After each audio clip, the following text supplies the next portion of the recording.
ಜೈ ಶ್ರೀಕೃಷ್ಣ ಸ್ನೇಹಿತರೆ. ಈ ಜಗತ್ತಿನಲ್ಲಿ ದೇವರ ಇಚ್ಛೆಯಿಲ್ಲದೆ ಏನೂ ನಡೆಯುವುದಿಲ್ಲ.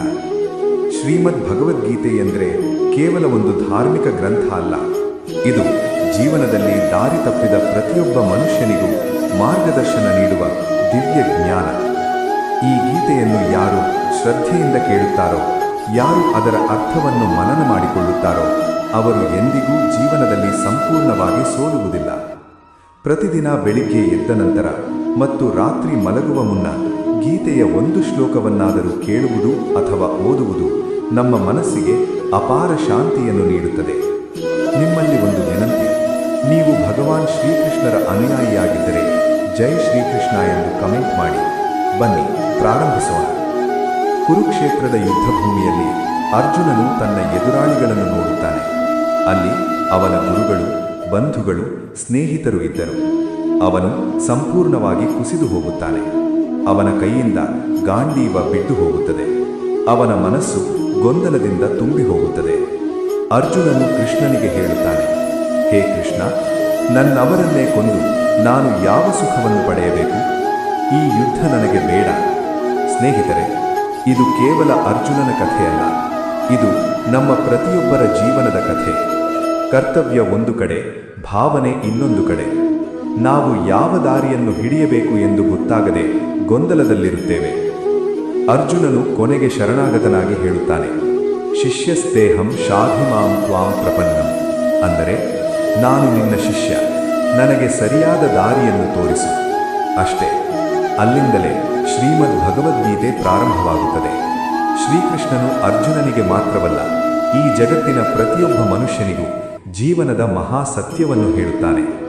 ಶ್ರೀಕೃಷ್ಣನು ಹೇಳುತ್ತಾನೆ: ಆತ್ಮ ಅಮರ, ದೇಹ ನಾಶವಾಗುವುದು ಸಹಜ. ನೀನು ಕೊಲ್ಲುವುದಿಲ್ಲ, ನಿನ್ನಿಂದ ಯಾರೂ ಸಾಯುವುದಿಲ್ಲ. ನಾಶವಾಗುವುದು ದೇಹ ಮಾತ್ರ.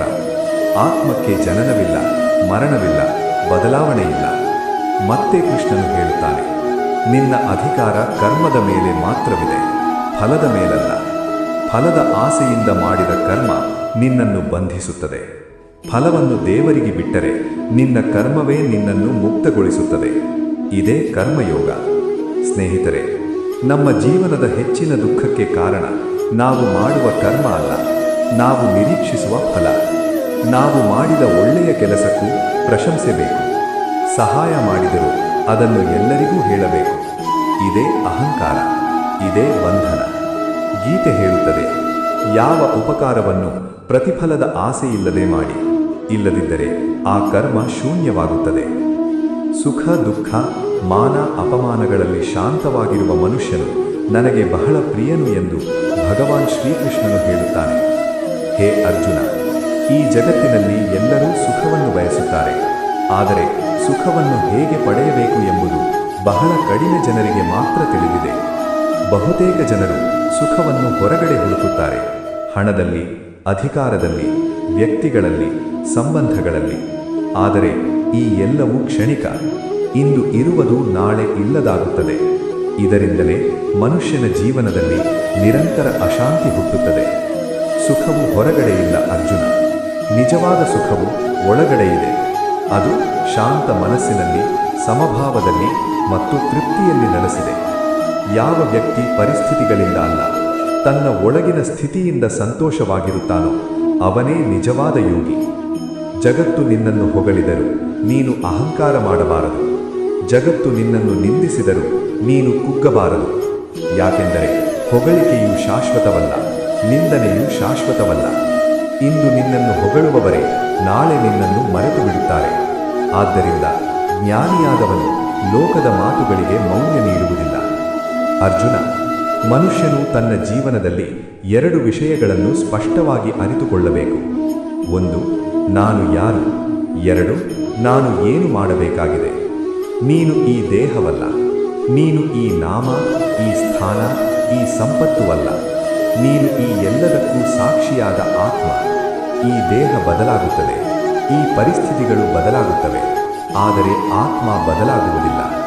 ಮನುಷ್ಯನು ತನ್ನನ್ನು ದೇಹವೆಂದು ಭಾವಿಸಿದಾಗಲೇ ಭಯ ಹುಟ್ಟುತ್ತದೆ.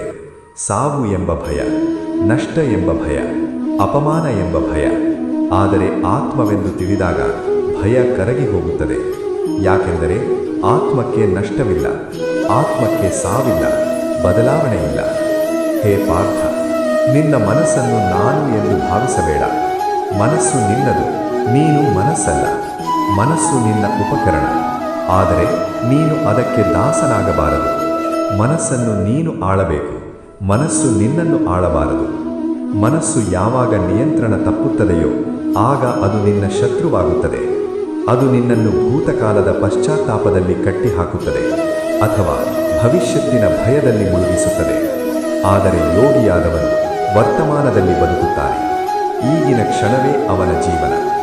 ಅರ್ಜುನ, ಬಹುತೇಕ ಜನರು ದುಃಖಿತರಾಗಿರುವುದು ಪರಿಸ್ಥಿತಿಗಳಿಂದಲ್ಲ, ಅವರ ಚಿಂತನೆಗಳಿಂದ. ಒಂದೇ ಪರಿಸ್ಥಿತಿಯಲ್ಲಿ ಒಬ್ಬನು ಶಾಂತವಾಗಿರುತ್ತಾನೆ, ಮತ್ತೊಬ್ಬನು ಕುಸಿದು ಬೀಳುತ್ತಾನೆ. ವ್ಯತ್ಯಾಸ ಹೊರಗಿನಲ್ಲಲ್ಲ, ಒಳಗಿನಲ್ಲಿದೆ. ನೀನು ಏನು ಯೋಚಿಸುತ್ತೀಯೋ ಅದೇ ನೀನಾಗುತ್ತೀಯ. ನಿನ್ನ ಚಿಂತನೆ ನಿನ್ನ ಜೀವನವನ್ನು ನಿರ್ಮಿಸುತ್ತದೆ. ಆದ್ದರಿಂದ ನಿನ್ನ ಚಿಂತನೆಗಳನ್ನು ಶುದ್ಧಗೊಳಿಸು. ನಕಾರಾತ್ಮಕ ಚಿಂತನೆಗಳನ್ನು ತ್ಯಜಿಸು. ಅವು ನಿನ್ನ ಶಕ್ತಿಯನ್ನು ಹೀರುತ್ತವೆ. ಭಕ್ತಿ ಎಂದರೆ ಕೇವಲ ದೇವರ ಮುಂದೆ ಕೈ ಮುಗಿಯುವುದಲ್ಲ. ಭಕ್ತಿ ಎಂದರೆ ಜೀವನವನ್ನು ಭರವಸೆಯಿಂದ ಬದುಕುವುದು. ಏನೇ ಆಗಲಿ ದೇವರು ನನ್ನ ಜೊತೆಗಿದ್ದಾನೆ ಎಂಬ ಅಚಲ ವಿಶ್ವಾಸವೇ ಭಕ್ತಿ. ಯಾವ ವ್ಯಕ್ತಿಗೆ ಈ ವಿಶ್ವಾಸ ಉಂಟಾಗುತ್ತದೆಯೋ ಅವನು ಎಂದಿಗೂ ಒಂಟಿಯಾಗಿರುವುದಿಲ್ಲ. ಅವನ ಜೀವನದಲ್ಲಿ ಕಷ್ಟ ಬಂದರೂ ಅವನು ಕುಗ್ಗುವುದಿಲ್ಲ. ಯಾಕೆಂದರೆ ಅವನು ತಿಳಿದಿರುತ್ತಾನೆ, ಇದು ಕೂಡ ಕಳೆಯುತ್ತದೆ. ಹೇ ಅರ್ಜುನ, ಜೀವನದಲ್ಲಿ ಯಾವುದು ಬಂದರೂ ಅದು ಶಾಶ್ವತವಲ್ಲ. ಸುಖವೂ ಅಲ್ಲ, ದುಃಖವೂ ಅಲ್ಲ. ಎರಡೂ ಅತಿಥಿಗಳು. ನೀವು ಅತಿಥಿಗಳಿಗೆ ಅಂಟಿಕೊಳ್ಳಬಾರದು. ಸ್ವಾಗತಿಸು, ಅನುಭವಿಸು, ಬಿಡು. ನಿನ್ನ ಕರ್ತವ್ಯವನ್ನು ಮಾಡು, ಫಲವನ್ನು ನನ್ನ ಮೇಲೆ ಬಿಟ್ಟು ಬಿಡು. ಇದೇ ನಿಜವಾದ ಮುಕ್ತಿ, ಇದೇ ನಿಜವಾದ ಶಾಂತಿ. ಹೇ ಅರ್ಜುನ, ಮನುಷ್ಯನು ಜೀವನದಲ್ಲಿ ಹೆಚ್ಚು ದುಃಖಪಡುವುದು ಇತರರು ತನ್ನ ಬಗ್ಗೆ ಏನು ಯೋಚಿಸುತ್ತಾರೆ ಎಂಬ ಭಾವನೆಯಿಂದ. ನಾನು ಜನರಿಗೆ ಇಷ್ಟವಾಗಬೇಕು, ನನ್ನನ್ನು ಎಲ್ಲರೂ ಮೆಚ್ಚಬೇಕು ಎಂದು ಅವನು ತನ್ನ ನಿಜ ಸ್ವಭಾವವನ್ನೇ ಮರೆತು ಬಿಡುತ್ತಾನೆ. ಆದರೆ ನೆನಪಿಟ್ಟುಕೋ ಅರ್ಜುನ, ಈ ಜಗತ್ತಿನಲ್ಲಿ ಎಲ್ಲರಿಗೂ ಇಷ್ಟವಾಗುವುದು ಅಸಾಧ್ಯ. ನೀನು ಒಳ್ಳೆಯದನ್ನೇ ಮಾಡಿದರೂ ನಿನ್ನನ್ನು ತಪ್ಪಾಗಿ ಅರ್ಥ ಮಾಡಿಕೊಳ್ಳುವವರು ಇರುತ್ತಾರೆ. ನೀನು ಮೌನವಾಗಿದ್ದರೂ ನಿನ್ನ ಮೇಲೆ ಆರೋಪ ಮಾಡುವವರಿರುತ್ತಾರೆ. ಅದಕ್ಕಾಗಿ ಜ್ಞಾನಿಯಾದವನು ಲೋಕದ ಅಭಿಪ್ರಾಯಕ್ಕೆ ಬಂಧಿಯಾಗುವುದಿಲ್ಲ. ಅವನು ತನ್ನ ಅಂತಃಕರಣದ ಧ್ವನಿಗೆ ಮಾತ್ರ ಕಿವಿಗೊಡುತ್ತಾನೆ. ನಿನ್ನ ಕರ್ಮ ಸತ್ಯವಾಗಿದ್ದರೆ ಲೋಕ ಏನು ಹೇಳುತ್ತದೆ ಎಂಬುದು ಅಪ್ರಮುಖ. ಅರ್ಜುನ, ಮನುಷ್ಯನ ಜೀವನದಲ್ಲಿ ಕೋಪವೇ ಅತಿದೊಡ್ಡ ಶತ್ರು. ಕೋಪ ಹುಟ್ಟಿದಾಗ ಬುದ್ಧಿ ನಾಶವಾಗುತ್ತದೆ. ಬುದ್ಧಿ ನಾಶವಾದಾಗ ಮನುಷ್ಯನು ತನ್ನನ್ನೇ ನಾಶ ಮಾಡಿಕೊಳ್ಳುತ್ತಾನೆ. ಕೋಪ ಎಂದರೆ ಶಕ್ತಿಯಲ್ಲ, ಕೋಪ ಎಂದರೆ ದೌರ್ಬಲ್ಯ. ನೀನು ಸಹಿಸಲಾರದೆ ಇರುವುದರ ಲಕ್ಷಣವೇ ಕೋಪ. ಶಕ್ತಿಶಾಲಿ ವ್ಯಕ್ತಿ ಕೋಪಗೊಳ್ಳುವುದಿಲ್ಲ, ಅವನು ಅರ್ಥ ಮಾಡಿಕೊಳ್ಳುತ್ತಾನೆ. ನಿನ್ನ ಮುಂದೆ ಯಾರಾದರೂ ತಪ್ಪು ಮಾಡಿದರೆ ಕ್ಷಣದಲ್ಲಿ ಪ್ರತಿಕ್ರಿಯಿಸಬೇಡ. ಸ್ವಲ್ಪ ಮೌನವಾಗಿರು. ಆ ಮೌನವೇ ನಿನ್ನ ಬುದ್ಧಿಯನ್ನು ಕಾಪಾಡುತ್ತದೆ. ಮೌನದಿಂದ ತೆಗೆದುಕೊಳ್ಳುವ ನಿರ್ಧಾರ ಎಂದಿಗೂ ಪಶ್ಚಾತ್ತಾಪಕ್ಕೆ ಕಾರಣವಾಗುವುದಿಲ್ಲ. ಅರ್ಜುನ, ಇಂದ್ರಿಯಗಳು ಬಹಳ ಬಲಶಾಲಿ. ಅವು ಸದಾ ಸುಖವನ್ನು ಬಯಸುತ್ತವೆ. ಕಣ್ಣಿಗೆ ಕಾಣಬೇಕಾದದ್ದು, ಕಿವಿಗೆ ಕೇಳಬೇಕಾದದ್ದು, ನಾಲಿಗೆಗೆ ರುಚಿಸಬೇಕಾದದ್ದು. ಆದರೆ ಇಂದ್ರಿಯಗಳ ಹಿಂದೆ ಓಡಿದ ಮನುಷ್ಯ ಎಂದಿಗೂ ತೃಪ್ತನಾಗುವುದಿಲ್ಲ. ಒಂದು ಆಸೆ ತೃಪ್ತಿಯಾದರೆ ಮತ್ತೊಂದು ಆಸೆ ಹುಟ್ಟುತ್ತದೆ. ಇದೇ ಬಂಧನದ ಸರಕಳಿ. ನೀನು ಇಂದ್ರಿಯಗಳ ದಾಸನಾಗಬಾರದು. ಇಂದ್ರಿಯಗಳನ್ನು ನಿನ್ನ ಸೇವಕರಾಗಿಸಬೇಕು. ಅದಕ್ಕಾಗಿ ಅಭ್ಯಾಸ ಮತ್ತು ವೈರಾಗ್ಯ ಅಗತ್ಯ. ಅಭ್ಯಾಸ ಎಂದರೆ ನಿರಂತರ ಪ್ರಯತ್ನ. ವೈರಾಗ್ಯ ಎಂದರೆ ಅತಿಯಾದ ಆಸೆಗಳಿಂದ ದೂರವಿರುವುದು. ಹೇ ಪಾರ್ಥ, ನೀನು ಪ್ರತಿದಿನ ಸ್ವಲ್ಪ ಸಮಯ ನಿನ್ನೊಳಗೆ ನೋಡಿಕೊಳ್ಳಲು ಕಲಿಯು. ಮೌನದಲ್ಲಿ ಕುಳಿತು ನಿನ್ನ ಉಸಿರಾಟದ ಚಲನೆಯನ್ನು ಗಮನಿಸು. ಇದು ಮನಸ್ಸನ್ನು ಶುದ್ಧಗೊಳಿಸುತ್ತದೆ. ಮನಸ್ಸು ಶುದ್ಧವಾದಾಗ ನಿನ್ನ ನಿರ್ಧಾರಗಳು ಶುದ್ಧವಾಗುತ್ತವೆ. ನಿನ್ನ ನಿರ್ಧಾರಗಳು ಶುದ್ಧವಾದಾಗ ನಿನ್ನ ಜೀವನ ಸರಿಯಾದ ದಿಕ್ಕಿನಲ್ಲಿ ಸಾಗುತ್ತದೆ. ಅರ್ಜುನ, ಬಹುತೇಕ ಜನರು ಜೀವನದಲ್ಲಿ ಸೋಲುತ್ತಾರೆ. ಯಾಕೆಂದರೆ ಅವರು ಪ್ರಯತ್ನ ಮಾಡುವ ಮೊದಲೇ ಪರಿಣಾಮದ ಬಗ್ಗೆ ಭಯಪಡುತ್ತಾರೆ. ಸೋಲು ಎಂಬುದು ಅಂತ್ಯವಲ್ಲ, ಸೋಲು ಒಂದು ಪಾಠ. ನೀನು ಬಿದ್ದಾಗ ಎದ್ದು ನಿಲ್ಲುವುದನ್ನು ಕಲಿಯು. ನಿನ್ನನ್ನು ನೀನೇ ದೂಷಿಸಿಕೊಳ್ಳಬೇಡ. ಹೇ ಅರ್ಜುನ, ನಿನ್ನ ಕರ್ತವ್ಯವನ್ನು ನಿನ್ನ ಧರ್ಮದಿಂದ ಮಾಡು. ಧರ್ಮ ಎಂದರೆ ಕೇವಲ ಧರ್ಮಾಚರಣೆಯಲ್ಲ. ಧರ್ಮ ಎಂದರೆ ನಿನ್ನ ಸ್ಥಾನಕ್ಕೆ ತಕ್ಕಂತೆ ನೀನು ಮಾಡುವ ಸತ್ಯನಿಷ್ಠ ಕಾರ್ಯ. ನೀನು ತಂದೆಯಾದರೆ ನಿನ್ನ ಧರ್ಮ ತಂದೆಯ ಧರ್ಮ. ನೀನು ಮಗನಾದರೆ ನಿನ್ನ ಧರ್ಮ ಮಗನ ಧರ್ಮ. ನೀನು ನಾಯಕನಾದರೆ ನಿನ್ನ ಧರ್ಮ ನಾಯಕನ ಧರ್ಮ. ಪ್ರತಿಯೊಬ್ಬನಿಗೂ ಧರ್ಮ ಬೇರೆ ಬೇರೆ, ಆದರೆ ಸತ್ಯ ಎಲ್ಲರಿಗೂ ಒಂದೇ. ಅರ್ಜುನ, ನೀನು ನಿನ್ನ ಧರ್ಮವನ್ನು ಬಿಟ್ಟು ಇತರರ ಧರ್ಮವನ್ನು ಅನುಸರಿಸಲು ಹೋಗಬೇಡ. ಅದು ನಿನ್ನನ್ನು ಗೊಂದಲಕ್ಕೆ ತಳ್ಳುತ್ತದೆ. ನಿನ್ನ ಧರ್ಮ ಕಷ್ಟವಾಗಬಹುದು, ಆದರೆ ಅದು ನಿನ್ನನ್ನು ಶುದ್ಧಗೊಳಿಸುತ್ತದೆ. ಮನುಷ್ಯನು ತನ್ನ ಕರ್ತವ್ಯವನ್ನು ಪೂರ್ಣ ಶ್ರದ್ಧೆಯಿಂದ ಮಾಡಿದಾಗ ಅವನ ಜೀವನವೇ ಪೂಜೆಯಾಗುತ್ತದೆ. ಅವನ ಪ್ರತಿಯೊಂದು ಕರ್ಮವೂ ದೇವರಿಗೆ ಅರ್ಪಣೆಯಾಗುತ್ತದೆ. ಹೇ ಪಾರ್ಥ, ನೀನು ನನ್ನನ್ನು ಸ್ಮರಿಸುತ್ತಾ ನಿನ್ನ ಕೆಲಸವನ್ನು ಮಾಡು. ನಿನ್ನ ಹೃದಯದಲ್ಲಿ ನಾನಿದ್ದರೆ ನಿನ್ನ ಜೀವನದಲ್ಲಿ ಭಯಕ್ಕೆ ಜಾಗವಿಲ್ಲ.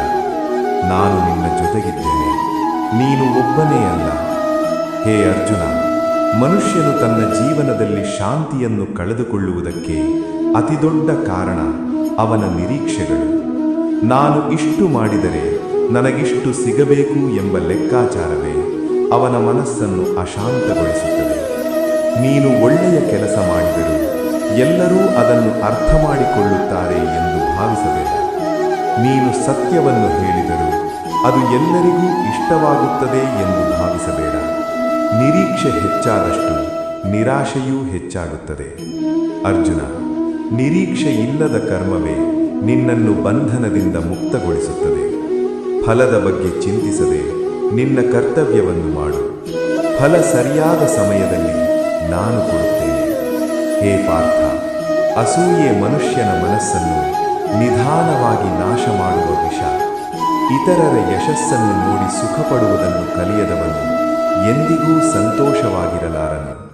ನೀನು ನೆನಪಿಟ್ಟುಕೋ, ಪ್ರತಿಯೊಬ್ಬನಿಗೂ ತನ್ನದೇ ಪಥ ಇದೆ, ಪ್ರತಿಯೊಬ್ಬನಿಗೂ ತನ್ನದೇ ಸಮಯವಿದೆ. ಇತರರ ಜೀವನವನ್ನು ನಿನ್ನ ಜೀವನದೊಂದಿಗೆ ಹೋಲಿಸಿಕೊಳ್ಳಬೇಡ. ನೀನು ಇಂದು ಇರುವ ಸ್ಥಾನ ನಾಳೆ ಬದಲಾಗಬಹುದು. ಇತರರು ಇಂದು ಇರುವ ಸ್ಥಾನವು ನಾಳೆ ಬದಲಾಗಬಹುದು. ಕಾಲ ಯಾರನ್ನೂ ಬಿಡುವುದಿಲ್ಲ. ಅರ್ಜುನ, ಅಹಂಕಾರ ಬಹಳ ಸೂಕ್ಷ್ಮ. ನಾನು ದೊಡ್ಡವನು, ನಾನು ಜ್ಞಾನಿ, ನಾನು ಸರಿ ಎಂಬ ಭಾವನೆ ಅಹಂಕಾರದ ಬೇರು. ನೀನು ಎಷ್ಟು ಜ್ಞಾನಿಯಾಗಿದ್ದರೂ ಕಲಿಯಬೇಕಾದದ್ದು ಇನ್ನೂ ಇರುತ್ತದೆ. ನೀನು ಎಷ್ಟು ಶಕ್ತಿಶಾಲಿಯಾಗಿದ್ದರೂ ನಿನ್ನಿಗಿಂತ ದೊಡ್ಡ ಶಕ್ತಿ ಇರುತ್ತದೆ. ಅಹಂಕಾರ ಬಂದ ಕ್ಷಣದಿಂದಲೇ ಪತನ ಪ್ರಾರಂಭವಾಗುತ್ತದೆ. ವಿನಯ ಬಂದ ಕ್ಷಣದಿಂದಲೇ ಉನ್ನತಿ ಪ್ರಾರಂಭವಾಗುತ್ತದೆ. ಹೇ ಪಾರ್ಥ, ಸಮಯ ಬಹಳ ಅಮೂಲ್ಯ. ಹೋಗಿಬಿಟ್ಟ ಸಮಯ ಎಂದಿಗೂ ಹಿಂದಿರುಗುವುದಿಲ್ಲ. ಅದಕ್ಕಾಗಿ ಪ್ರತಿ ಕ್ಷಣವನ್ನು ಜಾಗ್ರತೆಯಿಂದ ಬಳಸು. ನೀನು ಸಮಯವನ್ನು ವ್ಯರ್ಥ ಮಾಡಿದರೆ ಸಮಯ ನಿನ್ನನ್ನು ವ್ಯರ್ಥ ಮಾಡುತ್ತದೆ. ಆದರೆ ನೀನು ಸಮಯವನ್ನು ಗೌರವಿಸಿದರೆ ಸಮಯ ನಿನ್ನನ್ನು ಗೌರವಿಸುತ್ತದೆ. ಅರ್ಜುನ, ಭಯ ಎಂಬುದು ನಿನ್ನ ಕಲ್ಪನೆ. ಭವಿಷ್ಯದಲ್ಲಿ ಏನು ಆಗಬಹುದು ಎಂಬ ಯೋಚನೆಯೇ ಭಯ. ಈ ಕ್ಷಣದಲ್ಲಿ ನಿನಗೆ ಏನು ಆಗುತ್ತಿದೆ? ಈ ಕ್ಷಣದಲ್ಲಿ ನೀನು ಜೀವಂತ. ಈ ಕ್ಷಣದಲ್ಲಿ ನೀನು ಉಸಿರಾಡುತ್ತಿದ್ದೀಯ. ಈ ಕ್ಷಣದಲ್ಲಿ ನೀನು ಸುರಕ್ಷಿತ. ಅದಕ್ಕಾಗಿ ವರ್ತಮಾನದಲ್ಲಿರು. ಯಾವ ಮನುಷ್ಯನು ವರ್ತಮಾನದಲ್ಲಿ ಬದುಕುತ್ತಾನೋ ಅವನು ಭಯದಿಂದ ಮುಕ್ತ. ಹೇ ಅರ್ಜುನ, ನಿನ್ನ ದುಃಖಕ್ಕೆ ಕಾರಣ ಇತರರಲ್ಲ, ಪರಿಸ್ಥಿತಿಗಳಲ್ಲ, ನಿನ್ನ ಪ್ರತಿಕ್ರಿಯೆ. ಒಂದೇ ಮಾತನ್ನು ಒಬ್ಬನು ಕೇಳಿ ನಗುತ್ತಾನೆ, ಮತ್ತೊಬ್ಬನು ಕೇಳಿ ನೋವಪಡುವನು. ವ್ಯತ್ಯಾಸ ಮಾತಿನಲ್ಲಲ್ಲ, ಮನಸ್ಥಿತಿಯಲ್ಲಿ. ನೀನು ನಿನ್ನ ಪ್ರತಿಕ್ರಿಯೆಯನ್ನು ನಿಯಂತ್ರಿಸಿದಾಗ ನಿನ್ನ ಜೀವನವನ್ನು ನಿಯಂತ್ರಿಸುತ್ತೀಯ. ಅರ್ಜುನ, ಕ್ಷಮೆ ದುರ್ಬಲರ ಗುಣವಲ್ಲ, ಕ್ಷಮೆ ಶಕ್ತಿಶಾಲಿಗಳ ಅಲಂಕಾರ. ನಿನ್ನನ್ನು ನೋಯಿಸಿದವನನ್ನು ಕ್ಷಮಿಸಿದಾಗ ನೀನು ಅವನಿಗಲ್ಲ, ನಿನ್ನಿಗೇ ಮುಕ್ತಿ ಕೊಡುತ್ತೀಯ. ದ್ವೇಷವನ್ನು ಹಿಡಿದುಕೊಂಡರೆ ನಿನ್ನ ಮನಸ್ಸು ಭಾರವಾಗುತ್ತದೆ. ಕ್ಷಮೆ ಮಾಡಿದರೆ ನಿನ್ನ ಮನಸ್ಸು ಹಗುರವಾಗುತ್ತದೆ. ಹೇ ಪಾರ್ಥ, ನೀನು ನಿನ್ನೊಳಗಿನ ಶಕ್ತಿಯನ್ನು ಅರಿತುಕೊಂಡ ದಿನ ಈ ಜಗತ್ತಿನ ಯಾವುದೇ ಶಕ್ತಿ ನಿನ್ನನ್ನು ಕುಗ್ಗಿಸಲಾರದು. ನೀನು ದುರ್ಬಲನಲ್ಲ, ನೀನು ಅಸಹಾಯಕನಲ್ಲ, ನೀನು ನನ್ನ ಅಂಶ. ನನ್ನ ಮೇಲೆ ವಿಶ್ವಾಸವಿಡು, ನಿನ್ನ ಮೇಲೆ ವಿಶ್ವಾಸವಿಡು. ನೀನು ನಡೆಯುತ್ತಿರು, ನಾನು ದಾರಿ ತೆರೆದುಕೊಡುತ್ತೇನೆ. ಹೇ ಅರ್ಜುನ, ಜೀವನದಲ್ಲಿ ಮನುಷ್ಯನು ಹೆಚ್ಚು ಸಂಕಷ್ಟಪಡುವುದು ತನ್ನ ಭೂತಕಾಲವನ್ನು ನೆನಪಿಸಿಕೊಂಡು ಮರುಮರು ದುಃಖಿಸುವುದರಿಂದ. ಆಗಿ ಹೋದದ್ದು ಮತ್ತೆ ಬರುವುದಿಲ್ಲ, ಆಗಿದ್ದು ಬದಲಾಗುವುದಿಲ್ಲ. ಆದರೆ ಮನುಷ್ಯನು ಆ ನೆನಪುಗಳಿಗೆ ತಾನೇ ಬಂಧಿಯಾಗುತ್ತಾನೆ. ನೀನು ಮಾಡಿದ ತಪ್ಪುಗಳು ನಿನ್ನ ಗುರುಗಳು. ಅವು ನಿನ್ನನ್ನು ನಾಶ ಮಾಡಲು ಬಂದಿಲ್ಲ, ನಿನ್ನನ್ನು ಪಾಠ ಕಲಿಸಲು ಬಂದಿವೆ. ಭೂತಕಾಲವನ್ನು ಪಾಠವಾಗಿ ತೆಗೆದುಕೋ, ಶಿಕ್ಷೆಯಾಗಿ ತೆಗೆದುಕೊಳ್ಳಬೇಡ. ಪಾಠ ಕಲಿತ ಮೇಲೆ ಮುಂದೆ ನಡೆಯು. ಹೇ ಪಾರ್ಥ, ಪಶ್ಚಾತ್ತಾಪದಲ್ಲಿ ಮುಳುಗಿರುವ ಮನಸ್ಸು ವರ್ತಮಾನವನ್ನು ನೋಡಲಾರದು, ಭವಿಷ್ಯವನ್ನು ನಿರ್ಮಿಸಲಾರದು. ನೀನು ಈಗ ಇರುವ ಕ್ಷಣವೇ ನಿನ್ನ ಕೈಯಲ್ಲಿರುವ ಏಕೈಕ ಸಂಪತ್ತು. ಅದನ್ನು ಸಂಪೂರ್ಣವಾಗಿ ಬದುಕು. ಅರ್ಜುನ, ಕಷ್ಟಗಳು ಬಂದಾಗ ದೇವರನ್ನು ಪ್ರಶ್ನಿಸಬೇಡ. ಏಕೆ ನನಗೆ ಎಂದು ಕೇಳಬೇಡ. ಬದಲಾಗಿ ಕೇಳು, ಇದರಿಂದ ನಾನು ಏನು ಕಲಿಯಬೇಕು? ಈ ಪ್ರಶ್ನೆಯೇ ನಿನ್ನನ್ನು ಯೋಧನನ್ನಾಗಿಸುತ್ತದೆ. ಇಲ್ಲದಿದ್ದರೆ ನೀನು ಸದಾ ಪೀಡಿತನಾಗಿಯೇ ಇರುತ್ತೀಯ. ಹೇ ಅರ್ಜುನ, ನಿನ್ನ ಜೀವನದಲ್ಲಿ ಬಂದಿರುವ ಪ್ರತಿಯೊಬ್ಬ ವ್ಯಕ್ತಿಗೂ ಒಂದು ಕಾರಣ ಇದೆ. ಕೆಲವರು ನಿನ್ನನ್ನು ಸಹಾಯ ಮಾಡಲು ಬರುತ್ತಾರೆ, ಕೆಲವರು ನಿನ್ನನ್ನು ಪರೀಕ್ಷಿಸಲು ಬರುತ್ತಾರೆ, ಕೆಲವರು ನಿನ್ನನ್ನು ಪಾಠ ಕಲಿಸಲು ಬರುತ್ತಾರೆ. ಯಾರೂ ವ್ಯರ್ಥವಾಗಿ ನಿನ್ನ ಜೀವನಕ್ಕೆ ಬಂದಿಲ್ಲ. ನೀನು ಭೇಟಿಯಾಗುವ ಪ್ರತಿಯೊಬ್ಬರೂ ನಿನ್ನ ಆತ್ಮಯಾತ್ರೆಯ ಭಾಗ. ಅರ್ಜುನ, ನಿನ್ನ ಹೃದಯವನ್ನು ಕಠಿಣ ಮಾಡಿಕೊಳ್ಳಬೇಡ. ಕಷ್ಟಗಳು ಬಂದಿವೆ ಅಂದರೆ ನೀನು ದುರ್ಬಲ ಎಂಬುದಲ್ಲ. ವಜ್ರವನ್ನೂ ಕೂಡ ಬಲಿಷ್ಠವಾಗಿಸುವುದು ಒತ್ತಡವೇ. ಒತ್ತಡ ಇಲ್ಲದೆ ಶಕ್ತಿ ಹುಟ್ಟುವುದಿಲ್ಲ. ಹೇ ಪಾರ್ಥ, ನೀನು ನಿನ್ನ ಜೀವನವನ್ನು ಇತರರ ಕೈಗೆ ಕೊಡುವುದನ್ನು ಬಿಡು. ಇತರರು ನಿನ್ನನ್ನು ಸಂತೋಷಪಡಿಸುವರು ಎಂದು ನಿರೀಕ್ಷಿಸಬೇಡ. ನಿನ್ನ ಸಂತೋಷ ನಿನ್ನ ಜವಾಬ್ದಾರಿ. ಇತರರು ಬದಲಾಗಬೇಕು ಎಂದು ಕಾಯಬೇಡ. ನೀನು ಬದಲಾಗು. ನೀನು ಬದಲಾಗಿದಾಗ ನಿನ್ನ ಜಗತ್ತು ಬದಲಾಗುತ್ತದೆ. ಅರ್ಜುನ, ನಿನ್ನೊಳಗಿನ ದೈವಿಕತೆಯನ್ನು ಅವಮಾನಿಸಬೇಡ. ನೀನು ನಿನ್ನನ್ನು ಸಣ್ಣವನು ಎಂದು ಭಾವಿಸಿದರೆ ನೀನು ನಿನ್ನ ಶಕ್ತಿಯನ್ನು ಕಳೆದುಕೊಳ್ಳುತ್ತೀಯ. ನೀನು ನನ್ನ ಅಂಶ. ನಿನ್ನೊಳಗೆ ನನ್ನ ಶಕ್ತಿ ಇದೆ, ನಿನ್ನೊಳಗೆ ನನ್ನ ಕೃಪೆ ಇದೆ. ನೀನು ತಲೆ ತಗ್ಗಿಸಬೇಕಾಗಿಲ್ಲ, ಆದರೆ ಅಹಂಕಾರವೂ ಬೇಡ. ವಿನಯದೊಂದಿಗೆ ಧೈರ್ಯವನ್ನು ಇಟ್ಟುಕೋ. ಹೇ ಪಾರ್ಥ, ಮರಣವನ್ನು ಭಯಪಡುವುದನ್ನು ಬಿಡು. ಮರಣ ಅಂತ್ಯವಲ್ಲ, ಅದು ಒಂದು ಬದಲಾವಣೆ. ನೀನು ನಿದ್ರೆ ಮಾಡುವಾಗ ದೇಹ ವಿಶ್ರಾಂತಿ ಪಡೆಯುತ್ತದೆ. ಮರಣದಲ್ಲೂ ಆತ್ಮ ತನ್ನ ಯಾತ್ರೆಯನ್ನು ಮುಂದುವರಿಸುತ್ತದೆ. ಮರಣದ ಭಯ ಹೋಗಿದ ದಿನ ಜೀವನದ ಭಯವೂ ಹೋಗುತ್ತದೆ. ಅರ್ಜುನ, ನೀನು ಇಂದು ಮಾಡುತ್ತಿರುವ ಕರ್ಮವೇ ನಿನ್ನ ನಾಳೆಯ ಜೀವನವನ್ನು ನಿರ್ಮಿಸುತ್ತದೆ. ನೀನು ಬೀಜ ಬಿತ್ತಿದರೆ ಅದಕ್ಕೆ ತಕ್ಕ ಫಲವೇ ಸಿಗುತ್ತದೆ. ಅದಕ್ಕಾಗಿ ಸರಿ ಬೀಜ ಬಿತ್ತಲು ಕಲಿಯು. ಸತ್ಯ, ಪ್ರೀತಿ, ಶುದ್ಧತೆ ಇವೇ ಶ್ರೇಷ್ಠ ಬೀಜಗಳು. ನಾನು ನಿನ್ನ ಜೊತೆಗಿದ್ದೇನೆ. ಪ್ರತಿ ಹೆಜ್ಜೆಯಲ್ಲೂ ನೀನು ಕುಸಿದರೂ ನಿನ್ನ ಕೈ ಹಿಡಿಯುತ್ತೇನೆ. ಹೇ ಅರ್ಜುನ, ಜೀವನದಲ್ಲಿ ಯಾವಾಗಲೂ ಸುಲಭ ದಾರಿಯೇ ಶ್ರೇಷ್ಠವೆಂದು ಭಾವಿಸಬೇಡ. ಕೆಲವೊಮ್ಮೆ ಕಷ್ಟದ ದಾರಿಯೇ ನಿನ್ನನ್ನು ನಿಜವಾದ ಗಮ್ಯಕ್ಕೆ ಕರೆದೊಯ್ಯುತ್ತದೆ. ನೀನು ತಪ್ಪಿಸಿಕೊಂಡ ಯುದ್ಧಗಳು ನಿನ್ನನ್ನು ದುರ್ಬಲನನ್ನಾಗಿಸುತ್ತವೆ. ನೀನು ಎದುರಿಸಿದ ಯುದ್ಧಗಳು ನಿನ್ನನ್ನು ಯೋಧನನ್ನಾಗಿಸುತ್ತವೆ. ಅದಕ್ಕಾಗಿ ಭಯದಿಂದ ಹಿಂದೆ ಸರಿಯಬೇಡ. ನೀನು ಓಡಿದರೆ ಸಮಸ್ಯೆಗಳು ನಿನ್ನನ್ನು ಹಿಂಬಾಲಿಸುತ್ತವೆ. ನೀನು ಎದುರಿಸಿದರೆ ಅವು ನಿನ್ನ ಮುಂದೆ ಶರಣಾಗುತ್ತವೆ. ಹೇ ಪಾರ್ಥ, ನಿನ್ನ ಜೀವನದಲ್ಲಿ ಶಿಸ್ತಿರಲಿ. ಶಿಸ್ತು ಎಂದರೆ ಬಂಧನವಲ್ಲ, ಶಿಸ್ತು ಎಂದರೆ ಸ್ವಾತಂತ್ರ್ಯದ ಮೂಲ. ನೀನು ನಿನ್ನ ಸಮಯವನ್ನು, ನಿನ್ನ ಶಕ್ತಿಯನ್ನು, ನಿನ್ನ ಚಿಂತನೆಗಳನ್ನು ಶಿಸ್ತಿನಿಂದ ಬಳಸಿದಾಗ ನಿನ್ನ ಜೀವನವೇ ಯೋಗವಾಗುತ್ತದೆ. ಅರ್ಜುನ, ನಿನ್ನ ಮಾತುಗಳಲ್ಲಿ ಮಿತಿ ಇರಲಿ. ಎಲ್ಲವನ್ನೂ ಹೇಳಬೇಕೆಂಬ ಅಗತ್ಯವಿಲ್ಲ. ಕೆಲವು ಮೌನಗಳು ಅನೇಕ ಸಮಸ್ಯೆಗಳನ್ನು ಪರಿಹರಿಸುತ್ತವೆ. ಮಾತು ಹೊರಬಂದ ಮೇಲೆ ಹಿಂದಿರುಗುವುದಿಲ್ಲ, ಆದರೆ ಮೌನ ನಿನ್ನನ್ನು ರಕ್ಷಿಸುತ್ತದೆ. ಹೇ ಪಾರ್ಥ, ನೀನು ಸದಾ ಗೆಲ್ಲಲೇಬೇಕೆಂದು ಹಠ ಹಿಡಿಯಬೇಡ. ಕೆಲವೊಮ್ಮೆ ಬಿಟ್ಟು ಬಿಡುವುದೇ ನಿಜವಾದ ವಿಜಯ. ಎಲ್ಲವನ್ನೂ ಹಿಡಿದುಕೊಳ್ಳುವವನು ತುಂಬಾ ಬೇಗ ದಣಿಯುತ್ತಾನೆ. ಅಗತ್ಯವಿಲ್ಲದ ಭಾರವನ್ನು ಬಿಟ್ಟು ಬಿಡುವವನು ತುಂಬಾ ದೂರ ನಡೆಯುತ್ತಾನೆ. ಅರ್ಜುನ, ಜೀವನ ಒಂದು ಪೈಪೋಟಿಯಲ್ಲ, ಇದು ಒಂದು ಯಾತ್ರೆ. ನಿನ್ನ ಯಾತ್ರೆಯನ್ನು ಇತರರೊಂದಿಗೆ ಹೋಲಿಸಿಕೊಳ್ಳಬೇಡ. ಯಾರೋ ಮುಂದೆ ಇದ್ದಾರೆ, ಯಾರೋ ಹಿಂದೆ ಇದ್ದಾರೆ, ಆದರೆ ಪ್ರತಿಯೊಬ್ಬರು ತಮ್ಮದೇ ಸಮಯದಲ್ಲಿ ತಮ್ಮದೇ ಗಮ್ಯವನ್ನು ತಲುಪುತ್ತಾರೆ. ಹೇ ಪಾರ್ಥ, ನೀನು ಒಳ್ಳೆಯ ಮನುಷ್ಯನಾಗಿರುವುದೇ ನಿನ್ನ ಅತಿದೊಡ್ಡ ಸಾಧನೆ. ಜಗತ್ತು ನಿನ್ನನ್ನು ಗುರುತಿಸಲಿ ಅಥವಾ ಮರೆತು ಬಿಡಲಿ, ನೀನು ನಿನ್ನನ್ನು ಕಳೆದುಕೊಳ್ಳಬೇಡ. ನಿನ್ನ ಮೌಲ್ಯಗಳು, ನಿನ್ನ ಆತ್ಮಸಾಕ್ಷಿ, ಇವೇ ನಿನ್ನ ನಿಜವಾದ ಸಂಪತ್ತು. ಅರ್ಜುನ, ನಾನು ನಿನ್ನನ್ನು ಈ ಯುದ್ಧಕ್ಕೆ ತಳ್ಳಿದ್ದು ನಿನ್ನನ್ನು ನೋಯಿಸಲಲ್ಲ, ನಿನ್ನನ್ನು ಜಾಗೃತಗೊಳಿಸಲು. ನಿನ್ನೊಳಗಿನ ಶಕ್ತಿಯನ್ನು ನೀನು ಅರಿಯಬೇಕೆಂದು, ನಿನ್ನೊಳಗಿನ ಧೈರ್ಯವನ್ನು ನೀನು ಬದುಕಬೇಕೆಂದು. ಈ ಯುದ್ಧ ಹೊರಗಡೆ ನಡೆಯುವುದಿಲ್ಲ, ಇದು ನಿನ್ನೊಳಗೆ ನಡೆಯುತ್ತಿದೆ. ನಿನ್ನ ಭಯದ ವಿರುದ್ಧ, ನಿನ್ನ ಸಂಶಯದ ವಿರುದ್ಧ, ನಿನ್ನ ಅಹಂಕಾರದ ವಿರುದ್ಧ. ನೀನು ಈ ಯುದ್ಧವನ್ನು ಗೆದ್ದರೆ ಜಗತ್ತಿನ ಯಾವುದೇ ಯುದ್ಧ ನಿನ್ನನ್ನು ಸೋಲಿಸಲಾರದು. ಹೇ ಪಾರ್ಥ, ಇದೆಲ್ಲ ಕೇಳಿದ ಮೇಲೆ ನೀನು ಏನು ಮಾಡುವೆ? ನಿನ್ನ ಕರ್ತವ್ಯದಿಂದ ಹಿಂದೆ ಸರಿಯುವೆಯಾ ಅಥವಾ ಧೈರ್ಯದಿಂದ ನಿಲ್ಲುವೆಯಾ? ನೆನಪಿಟ್ಟುಕೋ, ನಾನು ನಿನ್ನ ಜೊತೆಗಿದ್ದೇನೆ. ನಿನ್ನ ಹಿಂದೆ, ನಿನ್ನ ಮುಂದೆ, ನಿನ್ನೊಳಗೆ. ನೀನು ನಿನ್ನ ಶಸ್ತ್ರವನ್ನು ಎತ್ತು, ನಿನ್ನ ಕರ್ತವ್ಯವನ್ನು ನಿರ್ವಹಿಸು. ಫಲವನ್ನು ನನಗೆ ಬಿಟ್ಟುಬಿಡು. ನಿನ್ನ ಜಯವೂ ನನ್ನದು, ನಿನ್ನ ಸೋಲು ನನ್ನದು.